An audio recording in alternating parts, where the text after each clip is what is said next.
Assalamualaikum warahmatullahi wabarakatuh.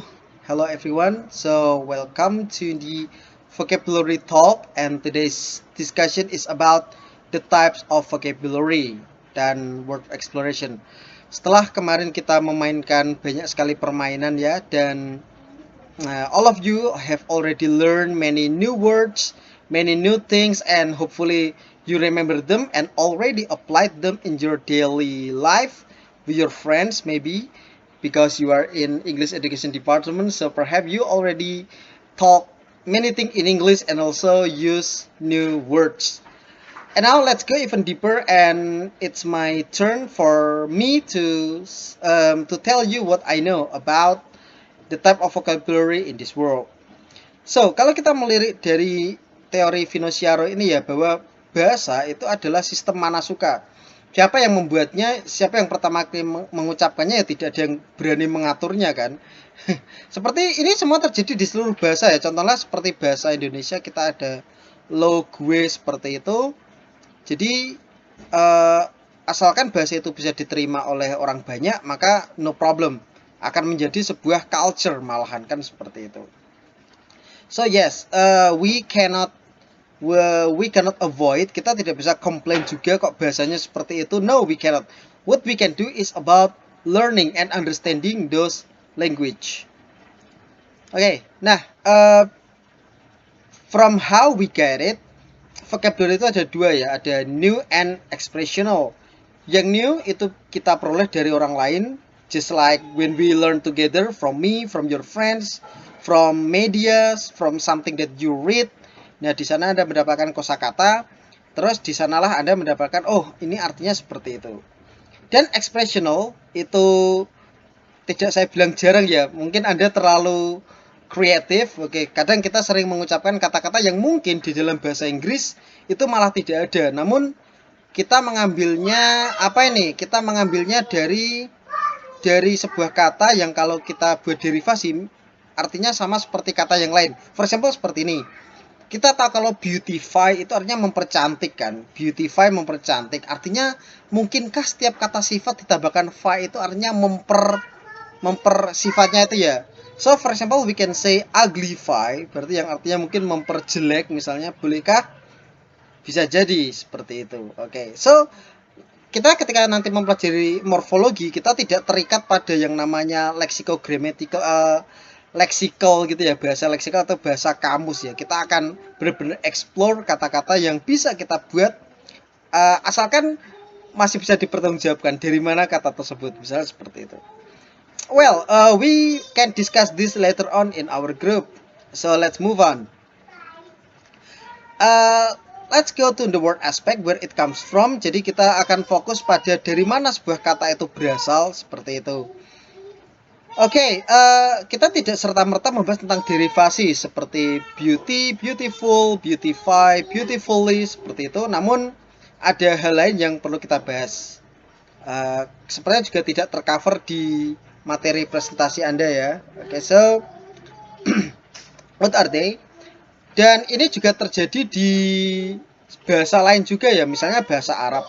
The first is form of number, jadi dari bentuk jumlah ya, yakni kata yang apa itu, yang menyangkut pada jumlah benda tersebut. Kalau misalnya bendanya singular, yang hanya ada satu, maka tulisannya biasa. Misalnya yang reguler seperti book, atau yang plural menjadi books ketambahan s, atau ada juga yang irregular. Ini yang kadang apa ya, tidak bisa kita tebak ya, seperti child and children, person and people, mouse and mice. Oke, seperti itu. Ini seperti di bahasa Arab yang ada mufrad, tasniyah, wal jama'. Oke. Seperti apa misalnya? Kitabun, oke, kitabani, kutubun, oke, seperti itu. So the first aspect is number. The second aspect, maybe we are going to talk about 8 aspect ya. Oke, akan ada 8 aspek yang kita pelajari, dan aspek kedua yakni compounding atau apa itu ya, kata majemuk itu ya, kombinasi dua atau lebih kata untuk membentuk kata baru. Yang mana kata baru tersebut mostly itu sudah tidak apa ya, sudah tidak serta-merta seperti itu. Misalnya kita blackboard lah. Oke, blackboard memang betul ya papan tulis, tapi tidak ada kata-kata tulis ya, hanya blackboard. Oke, seperti itu. Atau juga brother in arms. Oke, so brother tidak harus ada hubungan saudara, dan arms artinya senjata. Mungkin ada kaitannya karena ini adalah the partner in battle. Oke, seperti halnya kalau in Arabic we have hadromauts ya. From the word hadora and mauts, the name of city in Yaman. Oke, tapi Hadramaut berarti hadir, hadir and death, coming and death, the death.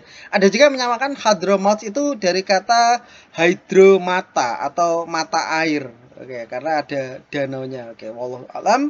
Tapi something yang tidak bisa kita pungkiri adalah they come from the one or two words combine into one new word. Itu yang namanya compounding.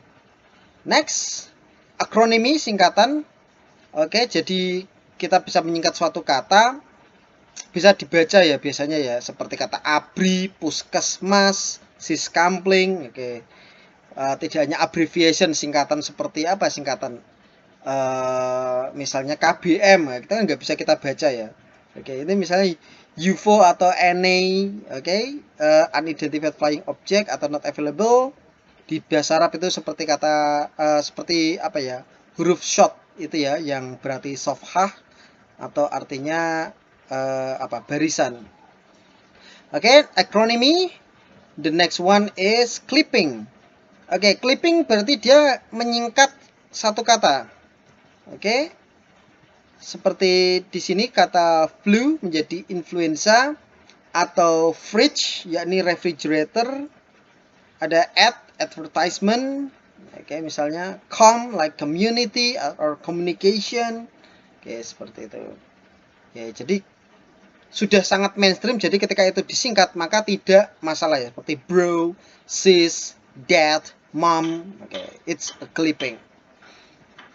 Next is blending. Oke, kalau tadi clipping itu apa ini? Menyingkat, ini menggabung tapi bukan seperti compounding. Blending di sini the combination yang apa? Menghilangkan salah satu suku katanya dan digabungkan dengan yang lain. Kalau tadi yang compounding benar-benar menggabungkan keduanya, kalau ini hanyalah sebagian saja. Misalnya smoke and fog menjadi smoke, news and broadcast menjadi newscast. Okay, you got it. Can you find another example? Okay, like information and entertainment become infotainment. Nah, itu namanya blending. Oke, proses berikutnya adalah coinage. Nah, ini agak unik ya. Kalau coinage itu adalah kata baru yang diciptakan begitu saja. Oke, atau in another word itu hanyalah merek. Merek tersebut kadang bahkan bisa menjadi kata kerja ya. Misalnya, for example, Google. Oke, sudah kita Google aja. Oke, bisa seperti itu.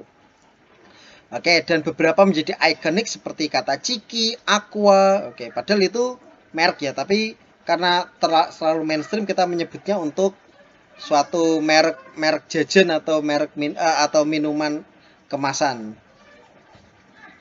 Well, the next is masculine, feminine atau gender, yakni berdasarkan jenis kelaminnya.